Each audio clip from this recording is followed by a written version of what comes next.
It was one of those evenings when silence fills every corner of the room, louder than any sound. I sat on the couch, my laptop open, the screen casting that faint blue light that makes everything feel a little lonelier. Ethan had said he'd be busy with work dinners, but I missed him. The apartment felt too big without his voice echoing somewhere inside it. So, without thinking too much, I hit call. Maybe it was impulsive, or maybe I just needed to feel like we still belonged to the same world. When his face appeared, that familiar mix of relief and nerves hit me all at once. "Rebecca," he said, smiling, though it felt forced, like he'd just been caught off guard. The hotel room behind him looked warm, cozy, like something out of a catalog. He told me he'd just wrapped up dinner with the team, and I tried to match his cheerfulness. But there was a flicker in his eyes, something uneasy, like his mind was half a room away. I teased him about his usual steak obsession, and he chuckled, the sound light, but empty. Then he lifted his glass. "Just having a drink before bed," he said, and that's when I saw it. Not one, but 2 glasses of wine sitting on the table behind him, both half full. My smile held, but my chest tightened. "Double fisting tonight?" I joked, pretending to laugh. He froze, then stumbled through a lie so quick it almost made me pity him. Almost. He said the extra glass belonged to the waiter, that it was some kind of mistake, a waiter who apparently just decided to leave his drink on the table of a guest. I wanted to believe him, but the moment he adjusted the camera, blocking the view of the table, I felt that familiar chill crawl down my spine. It's strange how the truth doesn't need to scream to be heard. Sometimes it just sits there, quiet, in the pit of your stomach, and you know. I laughed because what else was I supposed to do? I made some silly comment about him always over-explaining things. He smiled again, but it was different now. Smaller, tense, like he was afraid I'd ask one more question. My hand was trembling slightly, so I tucked it under the blanket, pretending I was just cold. I kept my voice steady, pretending this was just another harmless call between a wife and her husband on a work trip. When the call ended, he blew me a kiss, and I smiled back. The second the screen went black, I just sat there, staring at my reflection, the ghost of a smile that didn't reach my eyes. I tried to convince myself that maybe I'd imagined it. Maybe it was nothing. But deep down, I already knew the answer, even before my heart dared to admit it. That night, I tried to shake it off. I poured myself a glass of water, scrolled aimlessly through my phone, even turned on the TV just for the noise. But everything sounded distant, like I was underwater. My mind kept going back to that image, 2 half-empty glasses, sitting side by side. A detail so simple, yet heavy enough to pull me under. The air in the room felt heavier, the clock louder. Every tick sounded like a quiet reminder that something between us had shifted.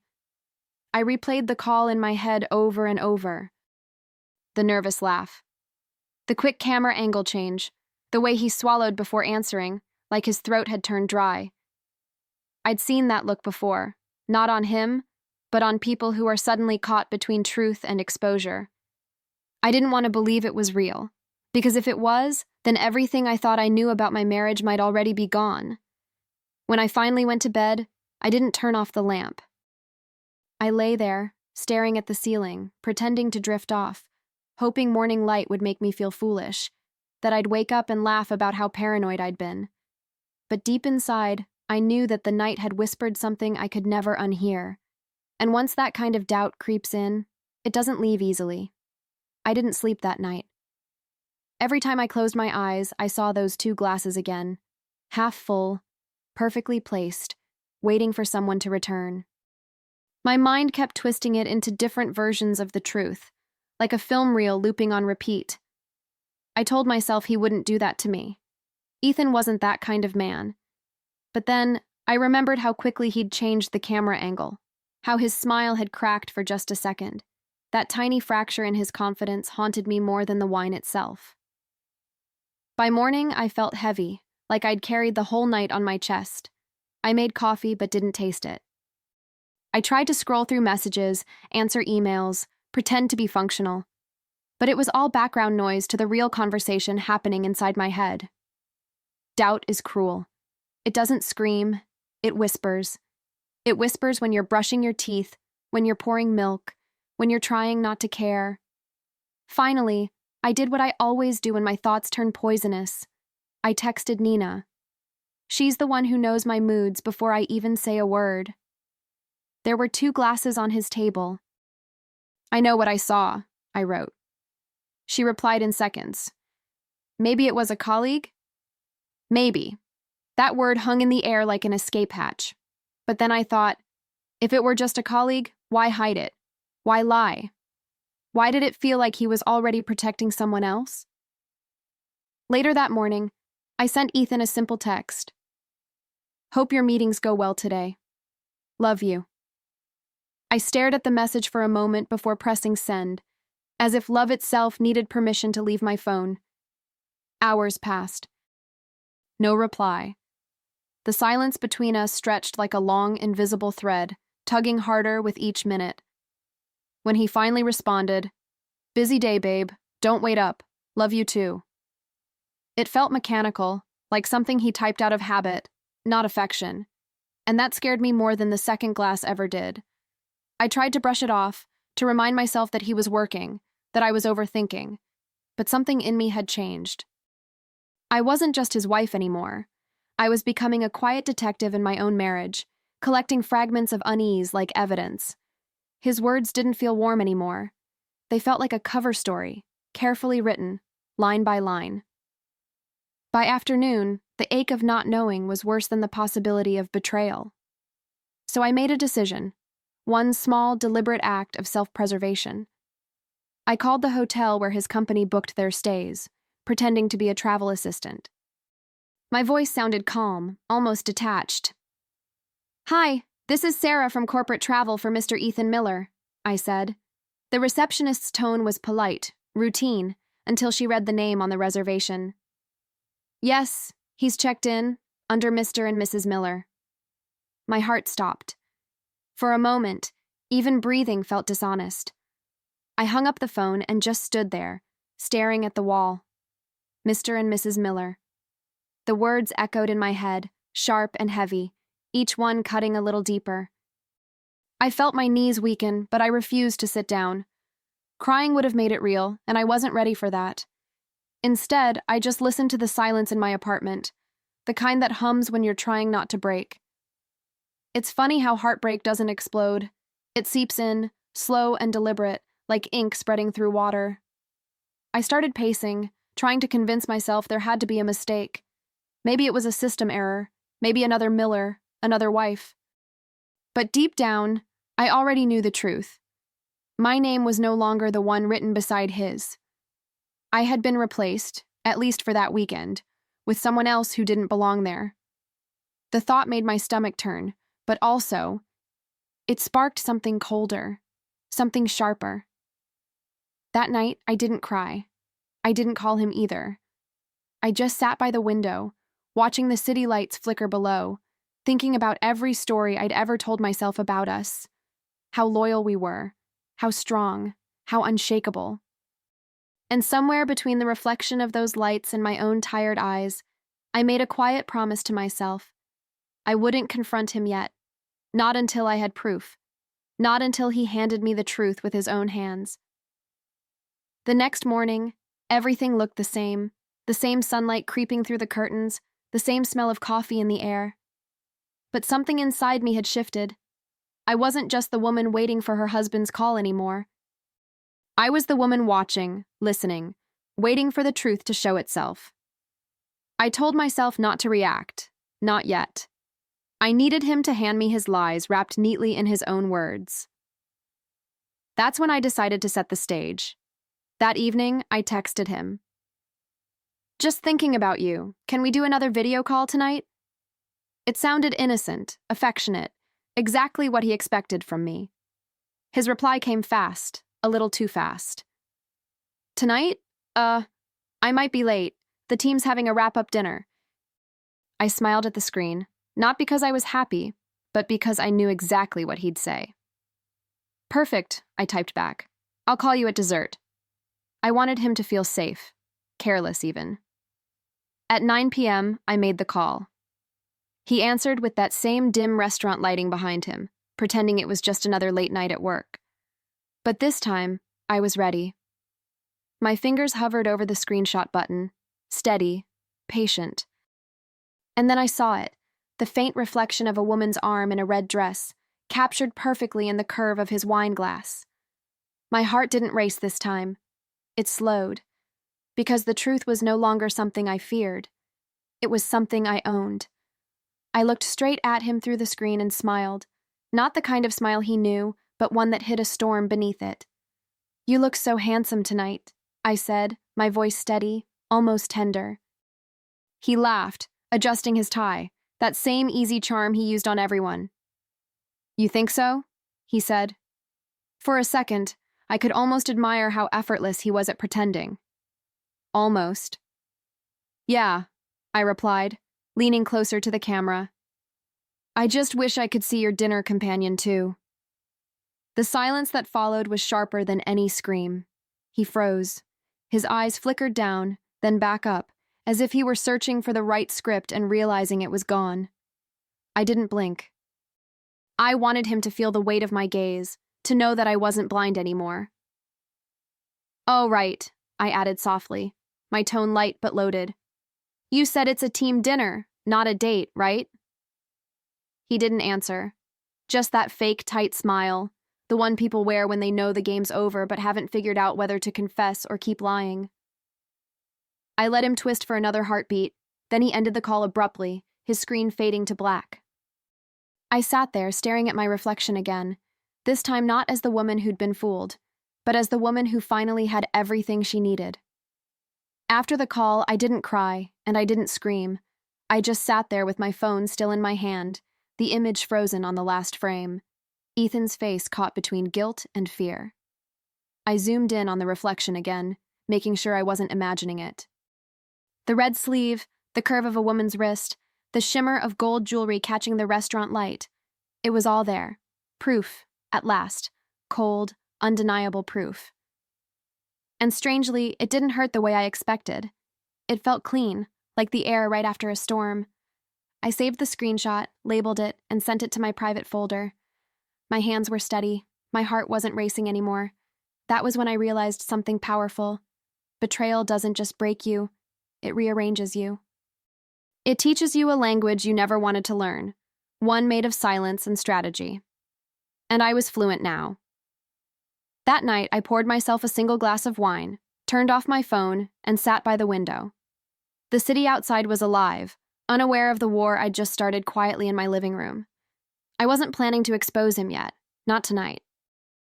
I wanted him to come home, to walk through that door thinking he'd gotten away with it, so I could look him in the eyes and show him how wrong he was. 2 days later, I heard his keys turning in the lock. That familiar metallic click that used to mean safety, home, love. Now it just sounded like intrusion. I was standing by the kitchen counter, waiting, every sense alert. When the door opened, Ethan stepped in with a bright smile and a bouquet of flowers, like a man rehearsing a role he'd already failed. "I missed you, babe," he said softly. I looked at the flowers first. Red roses, of course. Guilt wrapped in romance. Classic. I took them from him without a word, placed them on the counter, and turned to face him. "Did she miss you too?" I asked. My voice came out quieter than I expected. Not trembling, not loud, just steady. The kind of tone that carries more weight than shouting ever could. He blinked, confused. "What?" he said, like he hadn't heard me, or maybe like he wished he hadn't. "The woman in the red dress," I said. "The one who drinks Merlot and checks into hotels as Mrs. Miller." His face drained of color, like I'd just pulled the mask off in broad daylight. For a moment he didn't move, didn't even breathe. And in that stillness, I realized something simple and final. He wasn't shocked that I'd found out. He was shocked that I'd stopped pretending not to know. He tried to reach for me, his voice suddenly soft, desperate. "Rebecca, I can explain. But explanations are just stories people tell when they're out of truth." I raised my hand to stop him. "Don't," I said. "I called the hotel, Ethan. They knew you as a married couple, and I have the screenshots. The glass, the reflection, everything. His mouth opened, but no words came out. I watched him search for the right lie and come up empty. It was strangely satisfying, seeing him stripped of his charm, exposed like that. He finally said, "It was a mistake." The words hit the air like something fragile and absurd. I almost laughed. "No," I told him. "A mistake is leaving your coffee on the roof of the car. This was a choice. Every message, every lie, every night you looked me in the eye, you chose that." He flinched, and for a split second, I saw guilt flicker behind his eyes, but it was too late for that. Guilt doesn't undo anything. It just decorates the damage. He reached for me again, his voice breaking. "Please, Rebecca, don't throw us away." I stepped back, grabbed the folder from the counter, and dropped it in front of him. Divorce papers, already signed. His face fell as he looked down at them, realizing that the ending he feared had already been written, neatly, in ink. I didn't have to shout or cry. The silence between us said everything. He stood there for a long time, staring at the papers, his hands shaking slightly. I could almost hear his thoughts scrambling for a version of events that would make him the victim. "Rebecca," he whispered, "you don't understand." I tilted my head, studying him. "Oh, I do," I said. "I understand more than you think. You wanted both, the comfort of me and the thrill of her. You wanted to live two lives and hoped I'd never notice the missing pieces." My voice didn't rise. It didn't need to. It landed like truth, steady, irreversible. He took a deep breath, trying to salvage something. "Can't we talk about this?" he said. I looked at him, really looked at him, and realized how small he'd become in that moment. "We just did," I replied. "You talked. For months. You just forgot that I was listening." I turned toward the door, my hand brushing the counter, grounding myself in the choice I was finally making. As I walked away, he said my name again, softer this time, almost pleading. I paused at the hallway, not to look back, but to take one last breath as the woman who used to love him. "You know," I said quietly, "the sad part is, I was ready to forgive almost anything, except being made a fool." And with that, I left him standing there, surrounded by his lies and the faint smell of flowers that were already starting to wilt. The strange thing about betrayal is how quickly it stops hurting once you decide it's useful.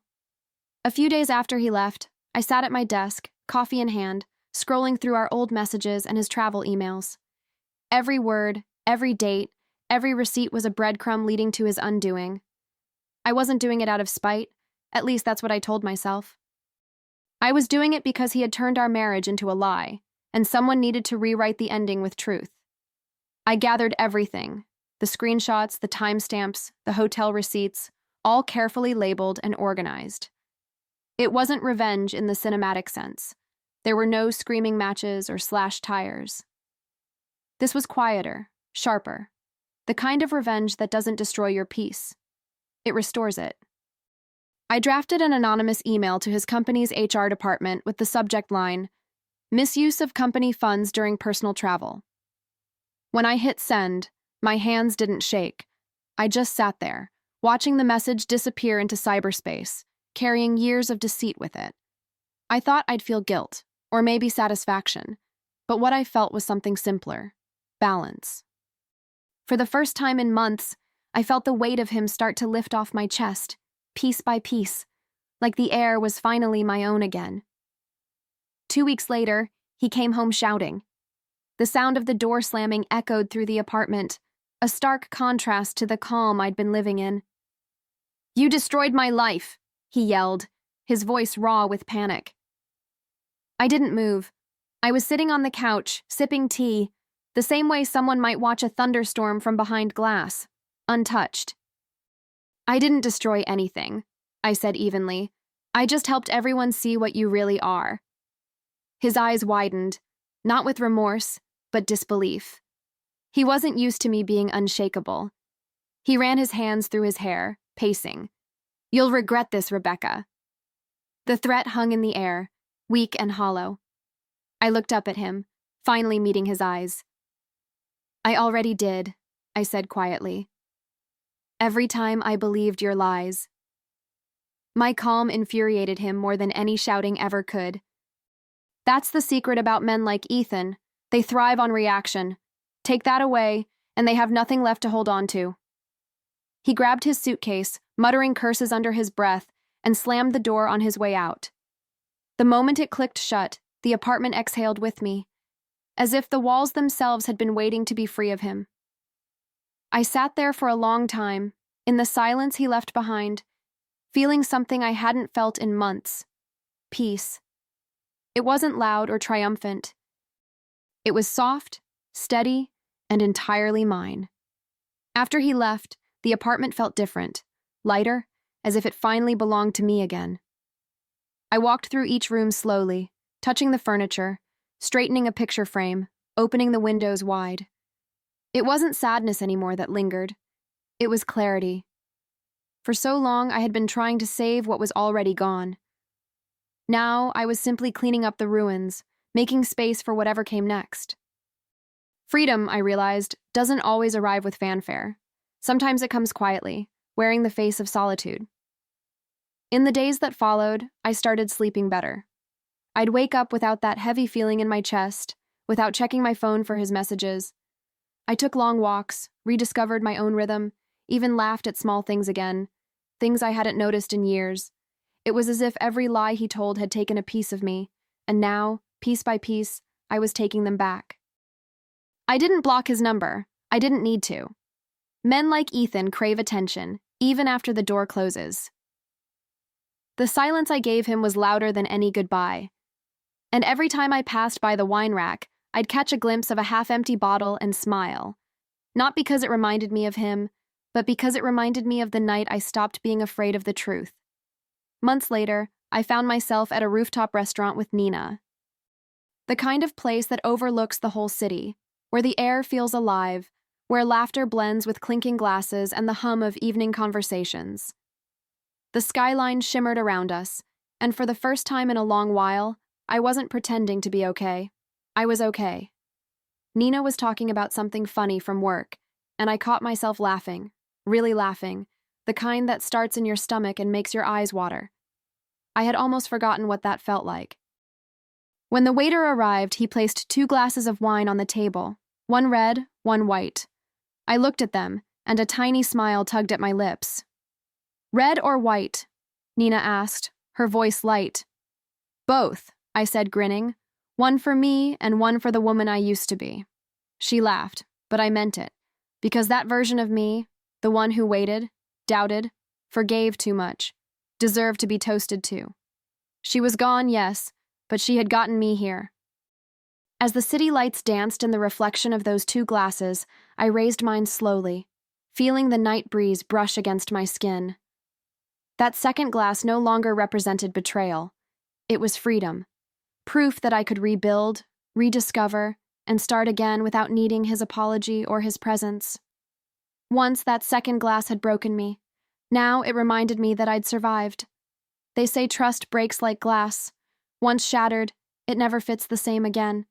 Maybe that's true. But what they don't tell you is that the pieces can catch light too, if you let them. That's what I learned. Pain can hollow you out, or it can carve room for something new. I used to think love was about holding on, about forgiving, about endurance. But now I know love is also knowing when to stop begging someone to see your worth, and start seeing it yourself. Some nights, I still think about that call, that second glass, that version of me who tried to laugh through suspicion. But I don't feel pity for her anymore. I feel gratitude. Because she was the one who opened her eyes. She was the one who chose truth over comfort. Every woman, at some point, faces that moment, when silence speaks louder than promises. As the camera would fade on me, sitting there under the city lights, I'd lift my glass one last time. And maybe you'd hear me say it, softly, not bitter, not broken, just free. Once, a second glass meant betrayal. Now it means freedom.